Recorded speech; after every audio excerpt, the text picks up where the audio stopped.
Espèce de chien, tu ne fais que me causer des ennuis!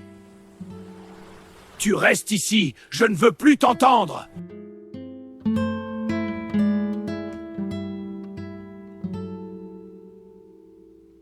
Mon Dieu, qu'est-ce que tu fais là, mon ami? Va boire un verre d'eau. Bois cette eau, mon ami. Tu iras mieux, je vais te sortir d'ici. Tex imaginait un chien abandonné sous le soleil brûlant, condamné à mourir seul, mais ce qu'il va découvrir changera non seulement sa vie, mais celle de dizaines de personnes. Une histoire de trahison, de loyauté et d'un trésor caché qui révèle ce que nous sommes vraiment. Restez jusqu'à la fin, chaque seconde compte. L'histoire commence maintenant. Le soleil de midi tombait comme du plomb fondu sur la terre craquelée. Pas un souffle de vent, pas un oiseau dans le ciel.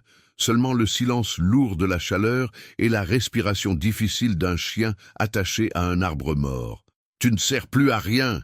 hurla l'homme en serrant le nœud une dernière fois autour du tronc. Sa voix était dure, cassée par l'amertume. « Tu ne chasses plus, tu ne gardes plus, tu ne fais que manger et gémir. Je n'ai plus de place pour les inutiles. » Le chien, un bâtard au pelage autrefois doré, maintenant terne et parsemé de plaques rouges, leva ses yeux fatigués vers son maître. Il ne comprenait pas les mots, mais il sentait le rejet. Il sentait la faim. Sa queue ne bougeait plus. Ses pattes tremblaient sous son propre poids. L'homme cracha par terre et tourna les talons sans un regard en arrière. Ses pas résonnèrent sur le sol sec, puis s'estompèrent dans le lointain. Le chien tira une fois sur la corde, mais elle était solide. Trop solide. Il s'assit, puis s'effondra sur le flanc, la langue pendante, cherchant un peu d'ombre qui n'existait pas. Les heures passèrent. Le soleil continuait sa course impitoyable. Les mouches vinrent. Elles se posèrent sur ses plaies, sur ses yeux, sur sa truffe sèche. Il n'avait plus la force de les chasser. Son souffle devenait de plus en plus court, de plus en plus faible. Il ferma les yeux et pensa à l'eau fraîche qu'il buvait autrefois dans la cour, aux caresses rares mais précieuses qu'il avait reçues quand il était jeune, quand il était encore utile. Il pensa aussi à la douleur, pas celle de la soif ou de la chaleur, mais celle du cœur, celle d'être rejeté par celui qui l'avait servi sans jamais poser de questions. Il ne savait pas haïr, il savait seulement aimer et obéir. Et maintenant, il attendait la fin, seul, sous un arbre sans vie. La nuit tomba enfin, apportant un peu de fraîcheur, mais le chien ne la sentit presque pas. Il dérivait entre la conscience et l'oubli, entre le rêve et l'agonie. Dans son esprit trouble, il voyait des images floues, un enfant qui lui lançait un bâton, une gamelle pleine, une main qui grattait derrière ses oreilles. Des souvenirs d'un temps où il avait encore de la valeur. Le lendemain matin, le soleil revint, implacable, brûlant. Le chien n'ouvrit même pas les yeux. Sa respiration était à peine perceptible, un soupir ténu qui aurait pu s'arrêter à tout instant. C'est alors qu'un bruit se fit entendre au loin, un son différent. Des pas, mais pas ceux de l'homme qui l'avait abandonné. Ses pas étaient plus lents, plus légers, accompagnés d'un sifflement doux et d'un froissement de tissu. Un homme apparut au sommet de la colline. Il portait un large chapeau de paille et une besace en toile sur l'épaule. Ses mains étaient larges et couvertes de farine séchée. Il marchait entre les champs de blé doré, cueillant ici et là quelques épis mûrs, les glissant dans son sac. C'était un boulanger, un homme simple qui vivait de son four et de ses mains. Il s'arrêta net en apercevant la silhouette immobile au pied de l'arbre. « Mon Dieu !» murmura-t-il en laissant tomber son sac. Il courut vers le chien, s'agenouilla à ses côtés et posa une main tremblante sur son flanc. Le pouce était faible, mais il était là, vivant, à peine, mais vivant. « Qui a pu faire ça ?» dit-il en défaisant la corde avec des gestes rapides, mais délicats. « Qui abandonne une créature comme ça ?» Le chien entr'ouvrit un œil. Il vit un visage inconnu, mais quelque chose dans ce regard lui dit qu'il n'avait plus rien à craindre. Quelque chose de doux, quelque chose qui ressemblait à de la bonté. Le boulanger sortit une gourde de sa besace et versa un peu d'eau dans sa paume. Il approcha sa main des lèvres du chien. L'animal lécha faiblement, puis avec un peu plus d'insistance. L'eau était fraîche. Elle était la vie. « Doucement, mon ami, doucement. » L'homme répéta le geste plusieurs fois jusqu'à ce que le chien puisse boire un peu plus normalement. Puis il enleva sa chemise et la posa sur le dos brûlé de l'animal pour le protéger du soleil.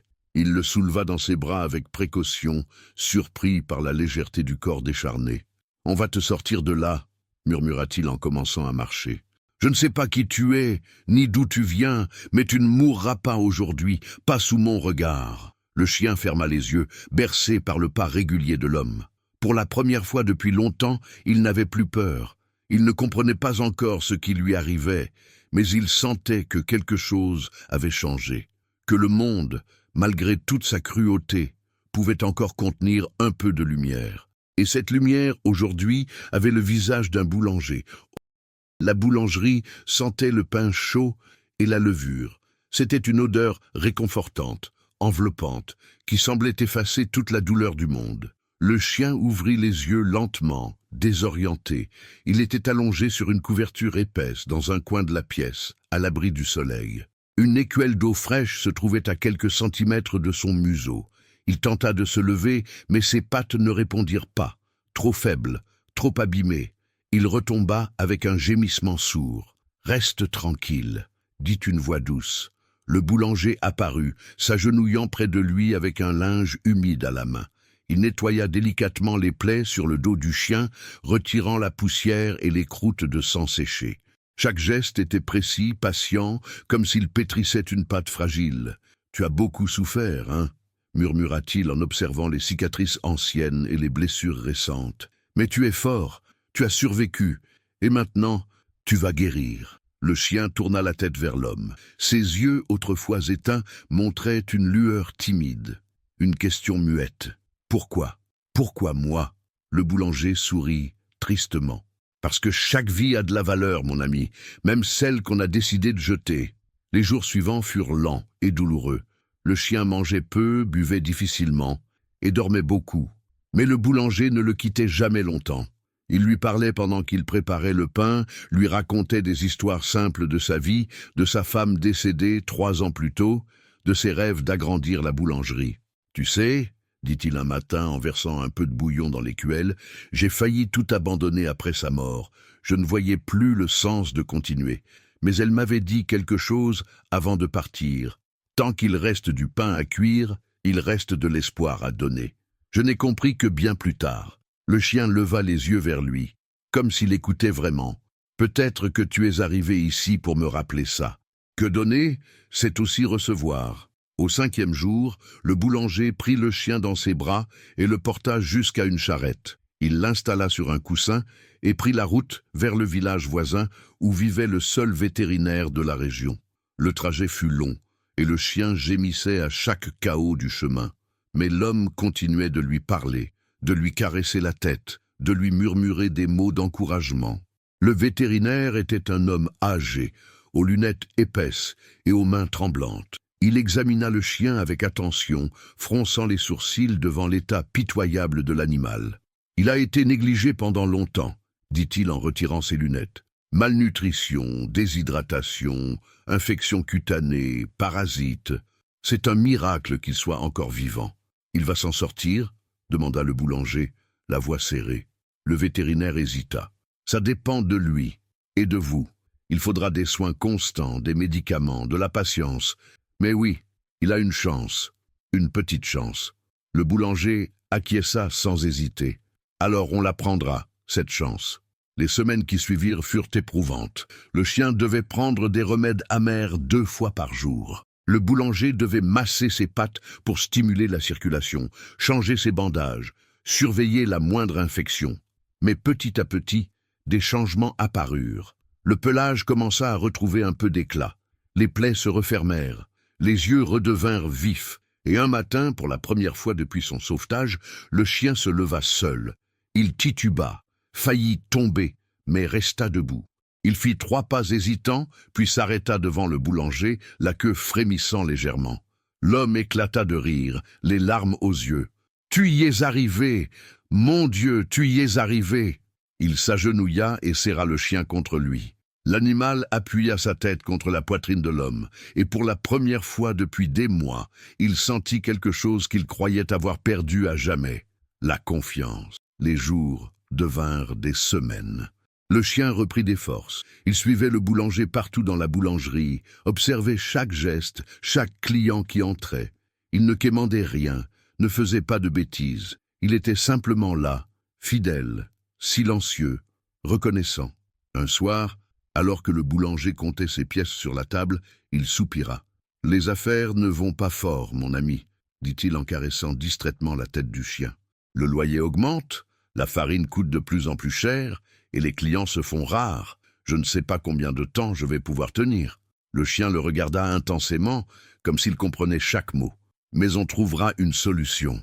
On trouve toujours une solution. » Le lendemain matin, alors que le boulanger ouvrait la porte pour aller chercher de l'eau au puits, le chien sortit brusquement et se mit à courir vers les champs.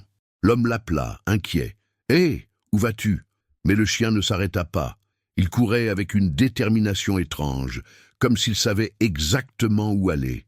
Le boulanger hésita, puis décida de le suivre. Ils traversèrent les champs de blé, puis un petit bois, puis une zone rocailleuse que le boulanger ne connaissait pas. Le chien s'arrêta enfin près d'un vieux mur de pierre effondré et se mit à gratter le sol avec frénésie. « Et qu'est-ce que tu as trouvé » murmura l'homme en s'approchant. Ce qu'il vit alors changea tout. Le boulanger s'agenouilla près du trou que le chien creusait avec acharnement. La terre était sèche et dure, mais l'animal ne se décourageait pas. Ses pattes encore fragiles grattaient la poussière avec une urgence presque désespérée. « Arrête, tu vas te blesser !» dit l'homme en posant une main sur son dos. Mais le chien le regarda d'une manière si intense, si suppliante, que le boulanger comprit. Ce n'était pas un jeu, ce n'était pas un caprice, c'était important. Il soupira et commença à creuser avec ses propres mains. La terre cédait lentement, révélant des pierres, des racines mortes, puis quelque chose de différent, quelque chose de métallique. Le cœur du boulanger s'accéléra. Il creusa plus vite, dégageant un vieux coffre en fer rouillé, à moitié enfoui sous des décennies de terre et d'oubli. Il était verrouillé, mais le métal était si corrodé qu'un coup de pierre suffit à briser le fermoir. À l'intérieur, enveloppés dans des toiles moisies, se trouvaient des objets, des pièces d'or anciennes, des bijoux ternis, des documents jaunis et une petite boîte en bois gravé. L'homme resta figé, incapable de parler. Ses mains tremblaient en soulevant une poignée de pièces. C'était un trésor, un vrai trésor. Mais comment le chien pouvait-il savoir ? Il regarda l'animal, qui s'était assis près du trou, la langue pendante, les yeux fixés sur lui. Et soudain, une pensée glaçante traversa l'esprit du boulanger. « Tu étais déjà venu ici, n'est-ce pas ?» murmura-t-il. « Avec lui, avec celui qui t'a abandonné. » Le chien baissa la tête comme s'il comprenait, comme s'il portait le poids d'un secret trop lourd. Le boulanger prit la petite boîte en bois et l'ouvrit. À l'intérieur, un papier froissé, écrit à la main. Il le déplia avec précaution et lut « À celui qui trouvera ceci. J'ai volé cet or il y a 20 ans. J'ai caché ma honte ici, loin des regards. Mais la richesse mal acquise n'apporte que malheur. Je n'ai jamais eu le courage de la rendre. Que celui qui la trouve en fasse meilleur usage que moi. » Le boulanger releva les yeux vers le chien. « Il l'a volé, dit-il lentement, et il l'a caché ici. Et toi, tu l'as vu faire. » Le chien ne bougeait pas. Il regardait l'homme avec une tristesse infinie, comme s'il portait non seulement le secret, mais aussi la culpabilité de son ancien maître. « Et quand il n'a plus eu besoin de toi, quand tu es tombé malade et que tu ne pouvais plus le protéger, il t'a abandonné. Il t'a attaché à cet arbre pour que personne ne te trouve, pour que tu ne puisses jamais révéler ce que tu savais. » Les larmes montèrent aux yeux du boulanger. Une colère sourde grondait dans sa poitrine. Une colère contre l'injustice, contre la cruauté, contre cet homme qui avait trahi à la fois la loi et la loyauté d'un être innocent. Mais en regardant le chien, cette colère se transforma en quelque chose d'autre, en compassion, en respect. Tu aurais pu mourir là-bas, tu aurais dû mourir, mais tu as survécu, et maintenant, tu m'offres ce qu'il t'a volé. Le chien s'approcha et posa sa tête sur le genou de l'homme. Un geste simple, un geste de confiance absolue. Le boulanger caressa doucement son pelage, les yeux perdus dans le vide. « Qu'est-ce que je dois faire avec ça ?» murmura-t-il. « C'est de l'argent volé, ce n'est pas à moi. » Il resta là, silencieux, pendant ce qui sembla une éternité. Puis il prit une décision. Je vais le rendre. Pas tout, mais une partie. Je vais retrouver les gens à qui cet homme a volé, s'ils existent encore. Et le reste, je vais l'utiliser pour faire ce qui est juste. Il referma le coffre, le chargea sur son dos et prit le chemin du retour avec le chien à ses côtés. Les semaines qui suivirent furent étranges. Le boulanger mena une enquête discrète. Il découvrit que l'homme qui avait abandonné le chien était connu dans la région, un homme amer, solitaire, qui avait disparu quelques mois plus tôt sans laisser de traces. Certains disaient qu'il était parti vers la capitale, d'autres murmuraient qu'il était mort de honte. Le boulanger retrouva 2 des familles volées. Elles avaient presque tout perdu, il y a longtemps, et avaient reconstruit leur vie avec peine. Il leur rendit une partie de l'or, sans expliquer comment ils l'avaient trouvé. Ils pleurèrent, ils le bénirent, ils ne posèrent pas de questions. Avec ce qui restait, le boulanger fit quelque chose qu'il n'avait jamais osé rêver. Il agrandit sa boulangerie, il acheta un nouveau four, il engagea 2 personnes du village qui cherchèrent du travail, et il créa un petit refuge derrière la boutique pour accueillir les animaux abandonnés. Mais malgré tout cela, quelque chose le rongeait. Une question, une culpabilité. « Est-ce que j'ai le droit de profiter de tout ça ?» demanda-t-il un soir au chien assis près du feu. « Est-ce que ce n'est pas aussi une forme de vol ?» Le chien le regarda sans répondre. Mais dans ses yeux, le boulanger vit quelque chose qui ressemblait à du pardon. Ce soir-là, il ne dormit pas. Il pensa à sa femme, à ses paroles, à la bonté qu'elle lui avait enseignée. Et il comprit quelque chose de profond. La richesse n'a pas de mémoire, mais les actes, eux, en ont une. Et ce qu'il ferait de cet or déterminerait non pas son passé, mais son avenir. Si cette histoire vous touche, si elle vous fait réfléchir, laissez un commentaire et abonnez-vous. Chaque histoire que je partage vient du cœur, et savoir qu'elle trouve écho en vous me donne la force de continuer. Comme ce boulanger qui a choisi de transformer le mal en bien, vous aussi, par votre soutien, vous aidez à faire grandir quelque chose de beau. Merci. Et maintenant, découvrons ensemble ce qui va arriver. 6 mois avaient passé. La boulangerie était méconnaissable. Les murs fraîchement peints brillaient sous le soleil du matin. L'odeur du pain flottait dans tout le village, attirant les gens dès l'aube. 2 employés travaillaient aux côtés du boulanger, pétrissant la pâte, enfournant les miches, servant les clients avec le sourire. Mais le vrai changement n'était pas visible à l'œil nu.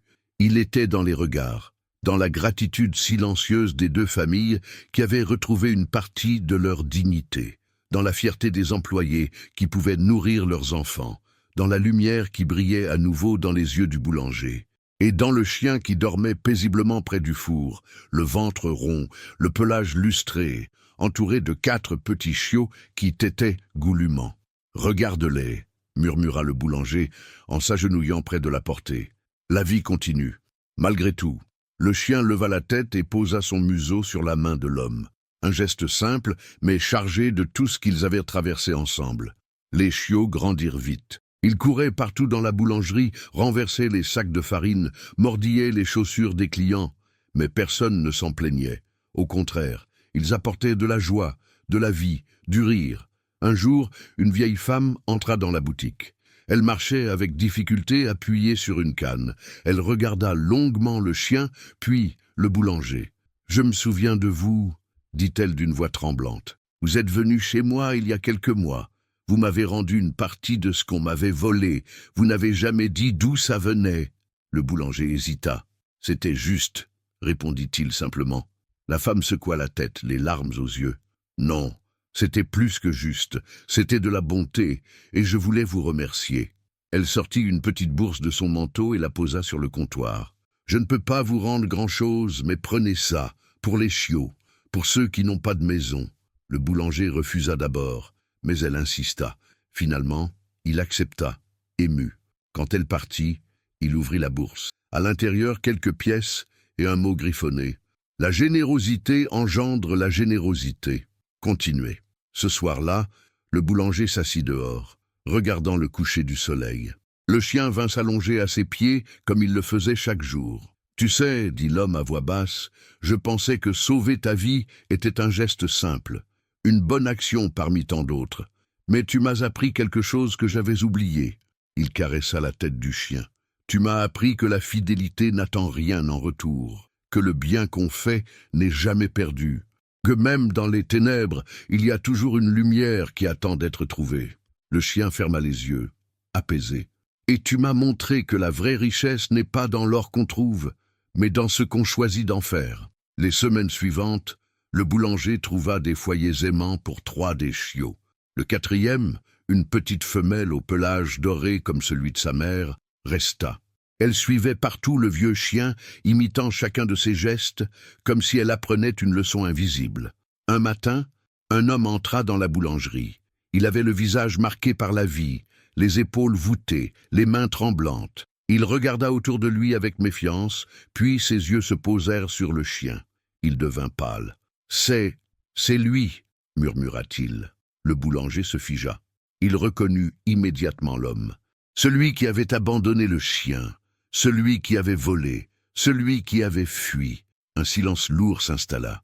L'homme s'approcha lentement du chien. L'animal ne grogna pas, ne recula pas.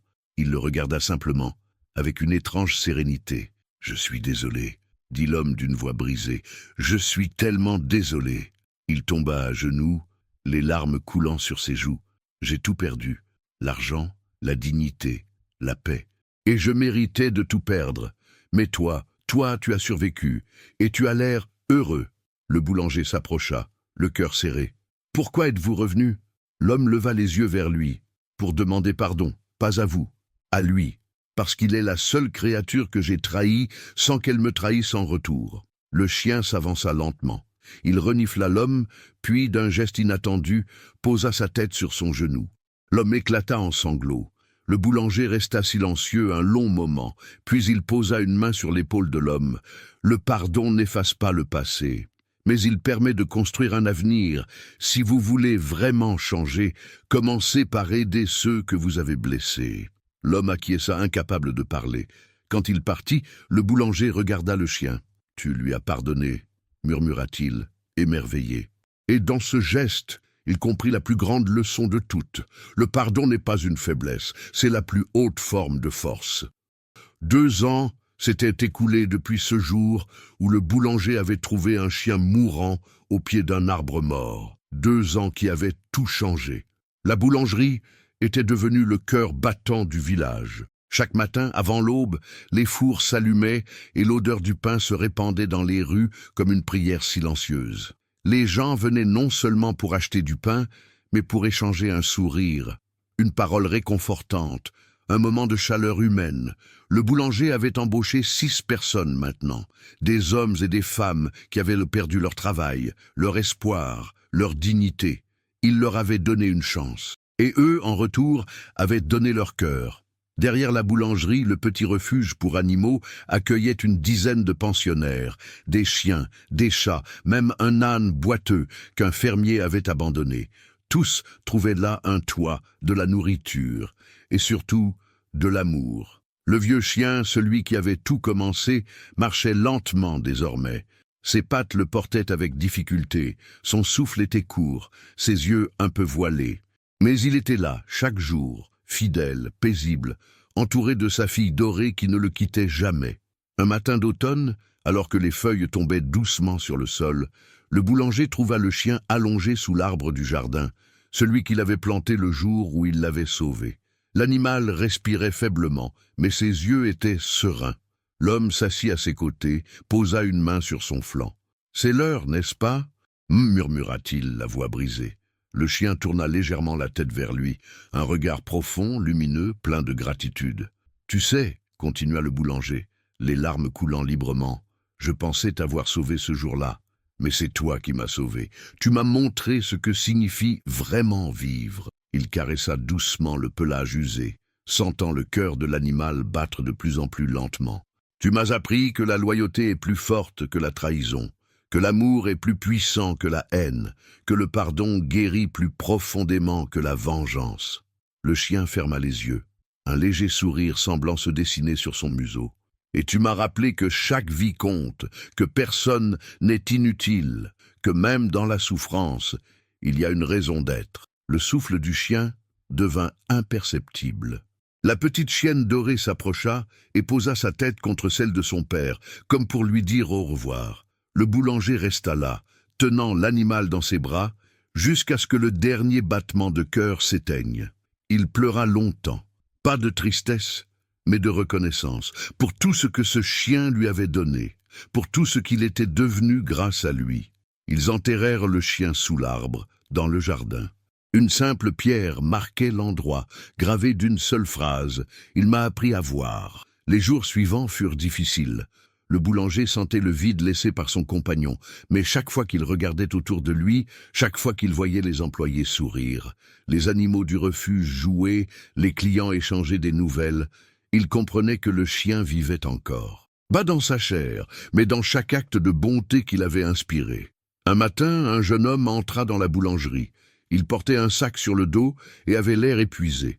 Il s'approcha timidement du comptoir. « Excusez-moi, » dit-il d'une voix hésitante. « Je cherche du travail. Je suis prêt à faire n'importe quoi. Je n'ai nulle part où aller. » Le boulanger le regarda longuement. Il vit dans ses yeux la même détresse qu'il avait vue autrefois dans ceux du chien, la même peur d'être rejeté, le même espoir fragile. Il sourit. « Tu sais pétrir la pâte ?» Le jeune homme secoua la tête. « Non. Mais je peux apprendre. Alors c'est parfait. On commence demain à l'aube. » Le jeune homme n'en crut pas ses oreilles. « Vraiment? Mais vous ne me connaissez même pas. » Le boulanger posa une main sur son épaule. « Quelqu'un m'a fait confiance un jour, sans raison. Aujourd'hui, c'est ton tour. » En sortant de la boulangerie ce soir-là, le boulanger leva les yeux vers le ciel étoilé. Il pensa au chien, à sa femme, à tous ceux qui lui avaient enseigné que la vie n'est pas une course, mais un partage. Il pensa au pain qu'il avait pétri toute sa vie, et il comprit enfin le sens des paroles de sa femme. Tant qu'il reste du pain à cuire, il reste de l'espoir à donner. Et cet espoir, ce pain, cette lumière, il les offrirait chaque jour, jusqu'à son dernier souffle. Car c'était là, dans ce geste simple et répété, que résidait le vrai trésor. Non pas dans l'or trouvé sous la terre, mais dans les vies transformées par l'amour. La petite chienne dorée, devenue adulte maintenant, s'assit près de la porte de la boulangerie. Elle regardait les gens entrer et sortir, la queue frémissante, les yeux brillants, et dans son regard, on pouvait voir l'héritage de son père, la fidélité, l'espoir, et la certitude que, quoi qu'il arrive, la bonté finit toujours par triompher. L'histoire d'un chien abandonné qui a sauvé l'âme d'un homme. Mon Dieu, qu'est-ce que tu fais là, mon ami? Ce sont ceux qu'on rejette Va boire qui un nous verre d'eau. enseignent les plus grandes leçons. Bois cette eau, mon La ami. Tu fidélité iras ne mieux. demande Je vais te rien sortir en d'ici. retour. L'amour ne compte pas les blessures. Et le pardon guérit tout. Si cette histoire vous a touché, si elle a réveillé quelque chose en vous, laissez un commentaire. Dites-moi ce que vous avez ressenti. Mettez un like pour que d'autres puissent la découvrir. Abonnez-vous, car chaque semaine, je partage des histoires qui nourrissent l'âme autant que le pain nourrit le corps. Merci d'avoir écouté. Prenez soin de vous. Et surtout, prenez soin de ceux qui vous sont fidèles.